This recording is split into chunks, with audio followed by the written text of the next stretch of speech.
GST काउन्सिलने जे reforms केलेले आहेत त्याचं आम्ही स्वागत करतो।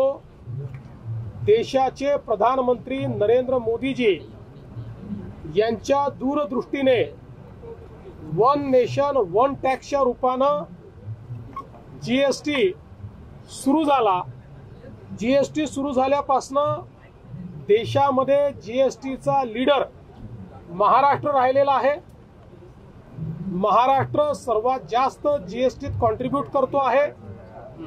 महाराष्ट्राने जबरदस्त जीएसटीचा ग्रोथ रेट राखलेला आहे। याही महिन्यामध्ये सर्वाधिक कलेक्शन महाराष्ट्राने केलेला आहे।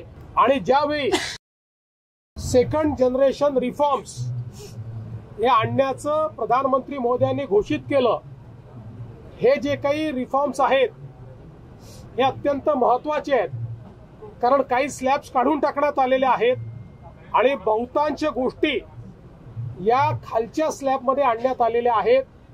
म्हणजे एक प्रकारे लोकांवरचं जीएसटीचं बर्डन हे कमी करण्याचं काम हे मोदीजींनी केलं आहे।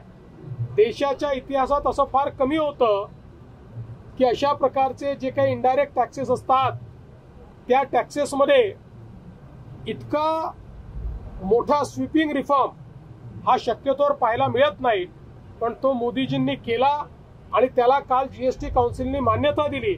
आणि मला सांगताना आनंद वाटतो, महाराष्ट्राने या रिफॉर्म्सचं जीएसटी काउन्सिलमध्ये पूर्ण समर्थन केलं। आणि ज्यावेळी जीएसटी रोल आउट झाला त्यावेळी लोक म्हणायचे की अडचण होईल, पण ती झाली नाही। आताही मला विश्वास आहे की याच्यामुळे व्यापाराला खूप मोठ्या प्रमाणात फायदा होईल, व्यापार बूस्ट होईल, नवीन रोजगार निर्मिती होईल, लोकांवरचा बोजा कमी होईल आणि अर्थव्यवस्थेला प्रचंड मोठी चालना मिळेल। आणि म्हणून हे सेकंड जनरेशन रिफॉर्म्स करण्याकरता मी प्रधानमंत्री नरेंद्र मोदीजी यांचे मनापासून आभार मानतो।